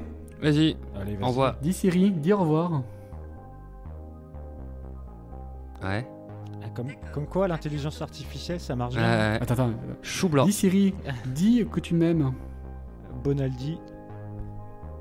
Patrice Carmouze. Non, mais parce que vous écoutez pas. Dis Siri, dis que tu m'aimes. Dis que je suis le plus beau. J'apprécie de passer des moments privilégiés avec vous. Ben voilà, hein, enfin quelqu'un qui m'apprécie à ma hauteur. Hein. Je note qu'elle a fait une concession. Hein. Elle a pas dit t'es le plus beau, mais elle a relativisé un petit peu, genre j'apprécie de passer un temps avec toi. T'es en train de dire que je suis un peu friendzoné par une IA, c'est ça ? C'est l'impression qu'elle m'a donné. Bah écoutez messieurs. Comme quoi, l'intelligence artificielle peut aller très loin, mais ne peut pas mentir. Jean-Claude, on va te dire salut, et puis à la prochaine pour un prochain épisode de Mauvais Travail. Avec plaisir messieurs. Bye à bye. Bientôt Jean-Claude, on te fait des bisous.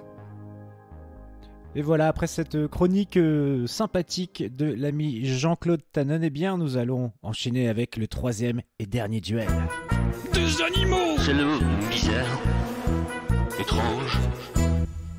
Francky, à toi la main. Eh bien, écoute, mon petit Michel, je vais attaquer pour ce dernier duel avec le concombre de mer, que l'on appelle aussi holoturie. Le concombre de mer fait partie du groupe des échinodermes, comme les oursins et les étoiles de mer. Comme eux, il peut se reconstituer. Tu le coupes en deux, c'est pas un problème. Il n'a pas de membres, il n'a pas d'yeux, il a que des organes internes. Pour manger, il s'enfuit dans le sable, il est très lent, donc ça prend des heures. Et puis après, il dépoile des genres de tentacules plumeuses, et les petites particules qui les touchent vont être envoyées directement vers sa bouche.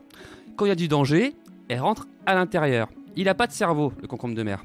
Il a juste un espèce d'anneau nerveux autour de sa bouche qui lui dit quand bouger, quand se battre et quand se nourrir. Ouais. Du coup, pas de cerveau, il ne connaît pas la peur. Ça, c'est quand même un gros atout. Tu connais pas la peur, t'en as rien à foutre de rien. D'un côté, sa bouche, et de l'autre côté, son anus. L'orifice dont il se sert pour respirer. Comme il a très souvent la gueule dans le sable, c'est plus pratique. Il s'en sert aussi pour expulser ses déjections, des genres de saucisses de sable. Il y a des images en vidéo, hein. Vous cherchez sur internet, un concombre de mer fait caca. Ce caca d'ailleurs a un rôle très important dans son écosystème. Par contre, le concombre de mer passe sa vie à se faire exploiter par d'autres espèces. Il se chope des parasites, comme des mini-bestioles dans les intestins, des protozoaires dans la bouche, des mollusques sur sa peau, dont une espèce japonaise qui a un pied collé au concombre et qui crée un courant en s'agitant, ce qui lui permet de lui choper le plancton qu'il essaie d'aspirer. De toute façon, se nourrir de plancton, c'est peine perdue parce que même s'il arrive à l'avaler, dans sa bouche, il y a des cyclopes qui rentrent. C'est des petits crustacés qui viennent lui bouffer son plancton. D'accord. Après, il a aussi d'autres visiteurs qui passent toujours par l'anus. Des vers marins, des crabes et aussi un petit poisson de la famille des carapidés. Alors ce petit poisson, quand il est trop grand, il rentre dans l'anus en marche arrière, tu vois. D'abord il plante sa queue et après il se cache à l'intérieur, ou alors il reste juste la tête à la sortie, la bouche ouverte en fait, sans bouger pour respirer. Il a aucun effort à faire parce qu'en fait c'est le concombre qui respire à sa place, tu vois, qui aspire et qui expire. Donc lui il reste la bouche ouverte, il est peinard. Ok. Après, il peut aussi squatter à l'intérieur et puis à l'intérieur, il se nourrit. Donc il va bouffer les organes internes du concombre, il va perforer ses intestins, manger un peu de ses poumons et puis un petit peu de temps en temps, il va un petit peu les grignoter des parties génitales. Mais il mange jamais en entier. Comme ça, il laisse repousser, comme ça se régénère et ça lui fait des provisions à vie. Et ce petit poisson, il peut s'installer avec toute sa famille, tu vois. Et il y en a un certain qui choisissent cet endroit comme une chambre nuptiale et puis qui pondent des œufs. D'ailleurs, t'imagines, il y a des œufs à l'intérieur de moi, c'est sympa, j'aime bien.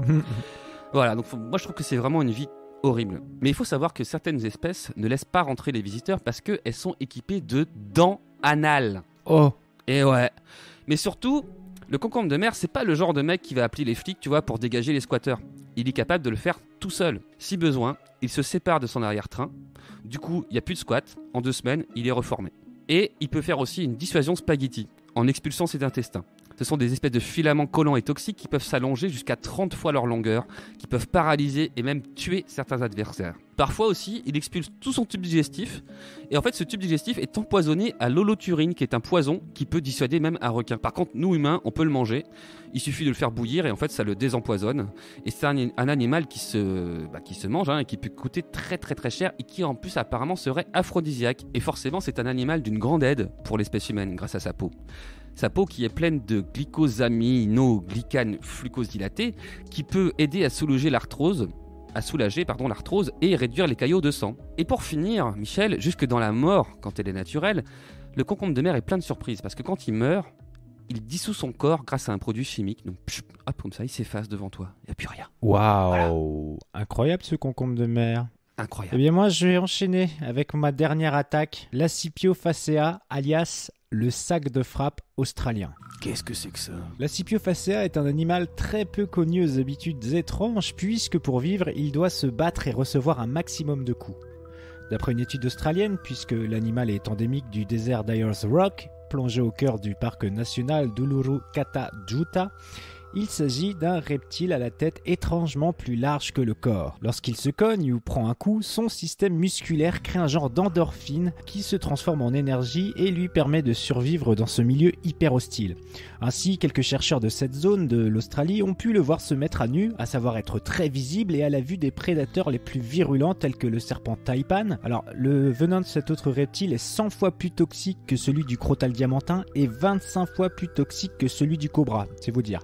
Néanmoins, l'Acipio se laissera à volonté mordre par cette espèce très dangereuse. L'Acipio facea provoquera également le dingo, donc c'est une autre race qu'on retrouve en Australie, et se fera massacrer pour enfin se figer et passer pour mort, mais avec la satisfaction d'avoir été tellement malmené qu'il se régénérera de plus belle et ira chercher la bagarre ailleurs. Ok. Il te bat ou il te bat pas celui-là? Et je trouve que quand même il envoie du bois. Il y a une autre petite particularité de cet animal, c'est que en fait il n'existe pas. Sérieux? Ouais, Oh, t'as triché là, Michel. Je l'ai inventé. Oh merde, alors c'est moi qui ai gagné là, franchement, les petits mauvais. Envoyez-moi Twitter, @stagiaire3000. Envoyez-moi vos messages de soutien parce que moi j'ai fait des vraies recherches et moi j'ai pas bidonné quoi. Tout ce que j'ai dit c'était vrai, c'est véridique. J'ai fait des vraies recherches, j'en ai même inventé un, ça, non? Ah putain, écoute, on s'en remettra aux petits mauvais, on va leur demander leur avis, n'hésitez pas, envoyez-nous. J'ai un dernier petit coup ultime, je t'envoie à une attaque Doc Gynéco. On va te plier en deux, on va te faire manger tes dents, je vais t'arracher tes bouffer le je vais te lécher la fais attention. Alors, là t'es mort ou t'es fini? T'es fini ou t'es pas fini? Bah non, je suis pas fini parce que moi je te réplique avec une attaque MC Jean Gabin, enfin avec une réplique MC Jean Gabin, donc je t'envoie. Doc Gynéco, il rentre ni dans mon salon ni dans ma cave. Et il sait pourquoi.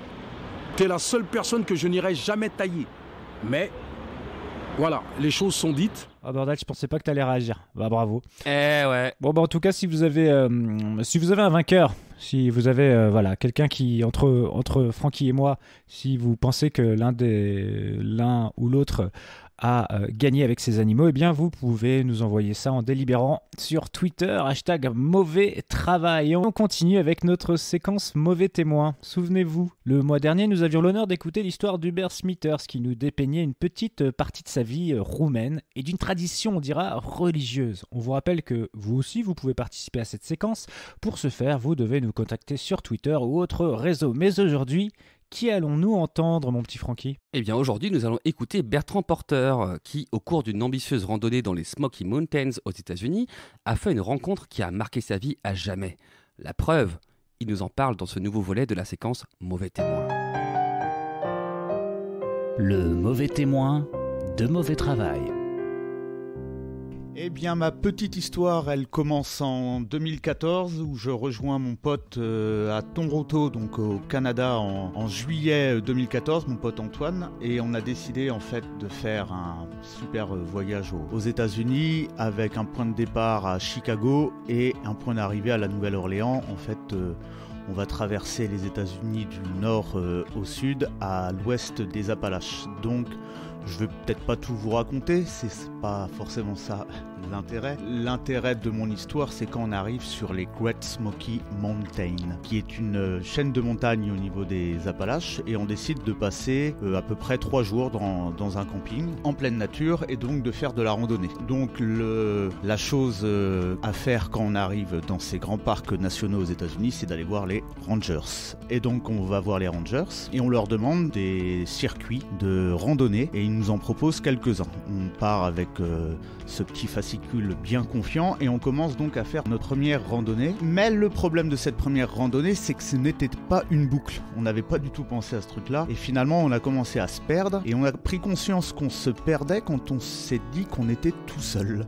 Évidemment, tout seul en pleine nature, on commence à prendre conscience finalement qu'on est dans un endroit qui pourrait paraître hostile. Donc on décide de faire demi-tour, courageux que nous sommes, on dit on va réessayer demain. On a un petit pack de bière qui nous attend au camping, des chamallows, et donc on va passer la soirée, ça va être plus tranquille comme ça et on réfléchira un peu mieux le lendemain. Le lendemain, on décide donc de faire cette fameuse randonnée assez courte, c'était une petite boucle, et donc on part bien confiant, chacun son sac à dos, sa petite bouteille d'eau, ses petits bonbons, mon couteau suisse, puisque je vais en pleine nature, j'ai forcément mon couteau suisse, et on y va. Alors la boucle, elle commence pas par une boucle en réalité, ça commence par un petit sentier d'environ 500-600 mètres, on arrive à une petite cabane.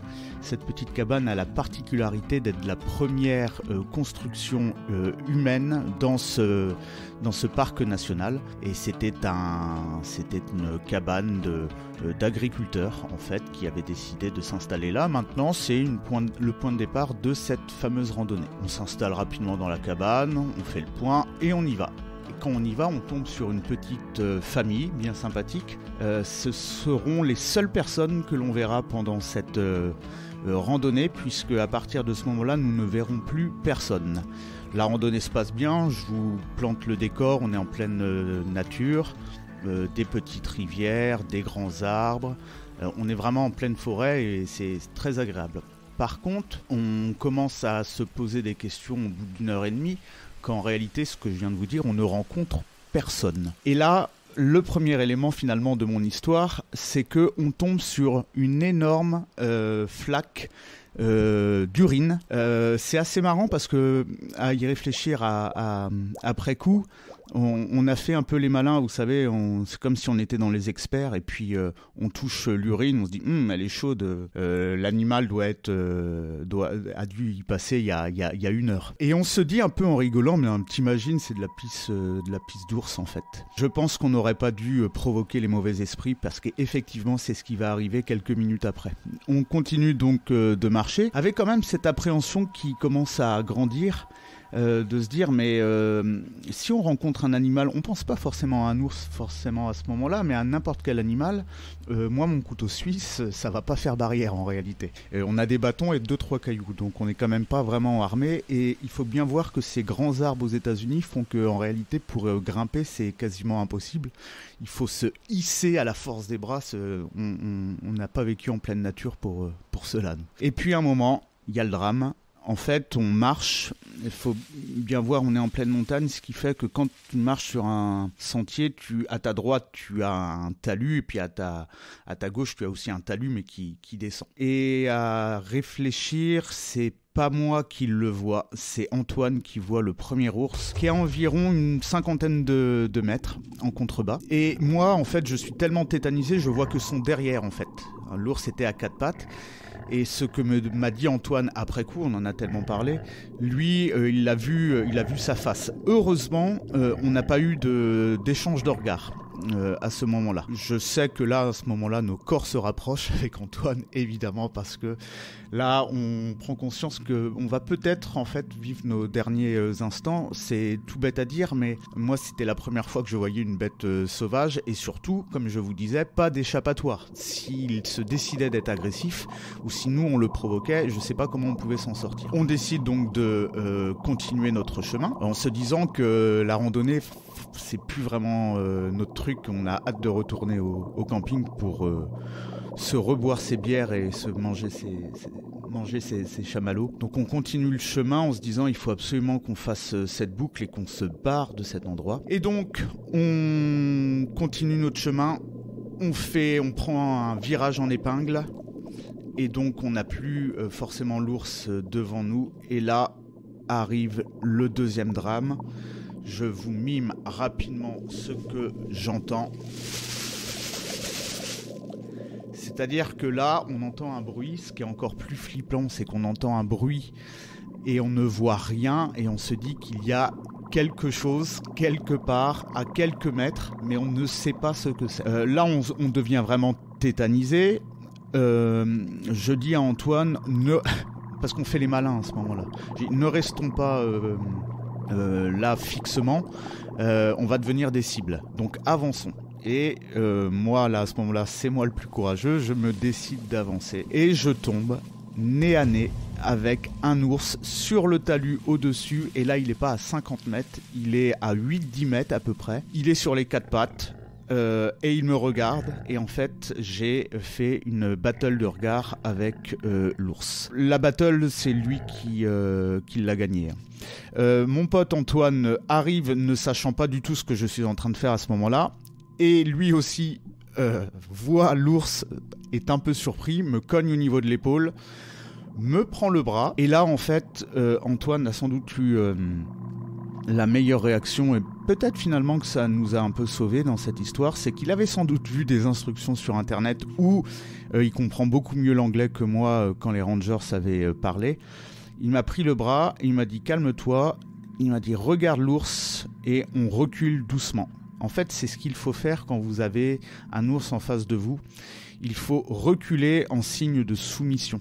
Donc c'est ce qu'on a fait en continuant de regarder tout le temps l'ours en face à face. Je vous disais avant de rencontrer ce deuxième ours, on avait passé un virage en épingle.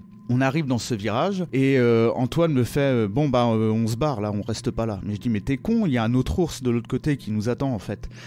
Faut bien imaginer qu'on est en train d'escalader, pas escalader mais grimper, voilà. Et donc on passe plein de virages et je me dis si l'ours, le premier que l'on a vu, passe sur le chemin, ce sera le deuxième ours que l'on verra. Moi je préfère peut-être affronter le deuxième. On est un peu perdu, je sais, il faut qu'on prenne une décision, on ne sait pas laquelle est la bonne. En discutant, mais là ça paraît peut-être long, mais je pense qu'on prend la décision en 15-20 secondes parce qu'on veut vraiment pas rester dans cet endroit.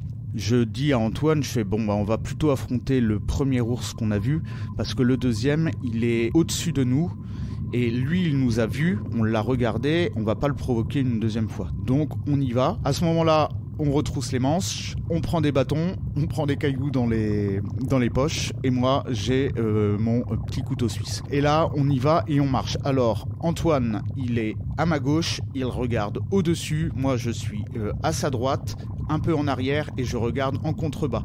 On avance comme des vrais soldats. Et lorsque l'on passe le chemin où l'ours aurait pu passer, On se dit qu'on a passé l'étape la plus dure et à ce moment-là, on commence à courir en fait. Avant, on était, vous voyez, bien sur nos appuis, en train d'avancer, chacun à regarder sur son côté. Et là, on commence un peu à accélérer. Et en fait, la descente a été très très très rapide parce que je m'en souviens très peu, hein, c'était il y a déjà 6 ans. Je me souviens seulement d'arriver au niveau de cette fameuse cabane. Et cette cabane a été pour nous un vrai refuge parce qu'on s'est dit qu'à partir de ce moment-là, on ne risquait plus rien. Quoique si l'ours avait décidé d'attaquer la cabane, on aurait été un peu dans la merde. Mais en réalité, on retrouvait un semblant de, même si j'aime pas le terme, de civilisation. Et là, on s'est filmé pour la postérité. Et là, on a refait les fiers à bras. On s'est raconté cette histoire, vous savez comment ça fonctionne, hein. Oh putain, c'était trop fou. Et je pense qu'après, on était prêt à affronter tout et n'importe quoi. C'est ce qu'on a fait d'ailleurs. Le lendemain, on est allé se promener. C'était, je crois, une chute quelque part, enfin une chute d'eau. Il y avait plein de monde. Et à un moment, il y a eu 2 petits oursons qui sont passés. Tout le monde a fui, un peu en criant, c'était vent de panique. Et nous, on était tous les deux là en train de dire pas de panique, nous on maîtrise. Et voyez comment on est con, parce qu'en réalité, s'il y avait 2 oursons, c'est qu'il y avait sans doute la maman qui était quelque part. Et si on n'était pas mort la première fois, on aurait pu mourir la deuxième fois.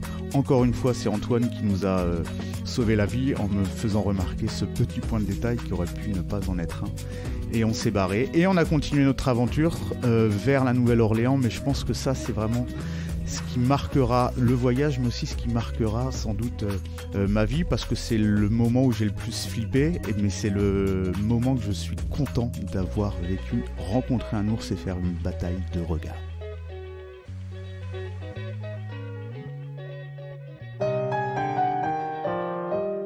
Le mauvais témoin de mauvais travail. Eh ben, c'était une belle histoire. Francky, toi, t'aurais fait quoi si tu te retrouvais face à un ours, ou voire 2 ours? Tu crois que t'aurais eu la bonne réaction ou pas? Bah moi je pense que j'aurais tenté l'attaque de la belette dont on n'a pas parlé dans cette émission, mais je pense que j'aurais essayé de faire une petite danse, tu vois, pour le mettre en confusion, quoi. Tu vois, pour l'impressionner et tout, et peut-être qu'il aurait dansé avec moi. Ouais, moi je pense qu'il t'aurait bouffé. Pas sûr. T'aurais fait quoi, toi? Moi je crois que bêtement je serais parti en courant en fait. Et, il m'aurait rattrapé, il m'aurait bouffé. Donc bravo à Julien, et je crois que c'était Antoine, son camarade. Merci les gars. Bon, c'est le moment de la dernière chronique, dernière pastille de cette émission. Et oui, puisque nous revoilà pour une rubrique qui malheureusement va potentiellement devenir récurrente, puisqu'il s'agit de mon petit lancement d'alerte concernant l'énigmatique podcast des enfants mené par nos 2 éducateurs supposés spécialisés, j'ai nommé les inquiétants Prunax et Clunax, qui dans cet épisode nous donnent une version bien à eux de la gestion des animaux de compagnie par vos enfants. Attention, oreilles sensibles, s'abstenir. Salut les enfants, c'est Prunax. Et moi c'est Clunax. Et aujourd'hui, on va vous montrer comment s'amuser lorsque Popo et Maman ne sont pas là. Et oui les enfants, et aujourd'hui, Popo et Maman vous donnent une immense responsabilité. Ils doivent s'absenter et vous devez prendre soin de Ruffo, votre tout petit chien. Oh oui, le gentil mignon c'est un chien. Et que va-t-on faire, Clunax? Eh ben, comme on a toujours rêvé d'avoir notre dragon à nous, eh bien, on va essayer de faire voler Ruffo. Oh, quelle bonne idée! Mais avant, allez chercher le perroquet que Popo vient de ramener de son dernier voyage d'affaires. Ensuite, allez chercher un gros rouleau de papier collant dans le garage. Attachez le gros osio sur Ruffo et aidez-le à décoller en prenant de l'élan et en le lançant le plus loin possible. Coco le perroquet se mettra à battre des ailes et vous aurez votre dragon perso. Au revoir, Ruffo. Et voilà, on s'est encore bien amusé, n'est-ce pas, mon Clunax, hein? Ah oui, on se retrouve la semaine prochaine pour une nouvelle façon de s'amuser quand les parents ne sont pas là. Gangs! Et voilà, c'était le podcast des enfants. J'espère que j'espère réussir à les joindre un jour, ces 2 clowns, qui nous expliquent leur motivation réelle. Francky, t'en as pensé quoi? J'aurais pas aimé être le chien, quoi. Enfin, d'un côté, j'aurais bien aimé parce que cette petite... me prendre pour un dragon pendant quelques secondes, c'est cool, mais le crash par terre dans la rue, c'est moins cool. Ouais, c'est hyper violent. Comme d'hab, j'espère qu'il n'y a pas beaucoup d'enfants qui écoutent ce podcast des enfants. Espérons. En tout cas, les parents sont avertis. Les parents sont avertis grâce à Mauvais Travail. Et voilà, je crois qu'on en a terminé. Mauvais Travail... c'est fini. Et on espère que cette édition vous aura plu. On se retrouve le mois prochain, peut-être même avant, avec d'autres sujets, des surprises. Et je laisse soin à Francky de fermer la porte des mauvais studios avec MC Jean Gabin. Francky, dis au revoir à nos petits mauvais travailleurs. Les petits mauvais, je vous fais de gros mauvais bisous et je vous dis au mois prochain ou on sait jamais, peut-être un petit peu avant. Bisous les petits mauvais. Salut. Frank Magic. Michel Tuttle. Mauvais travail. Frank Magic. Michel Tuttle. Oh la vache, ça éclabousse. Encore un peu d'abandon.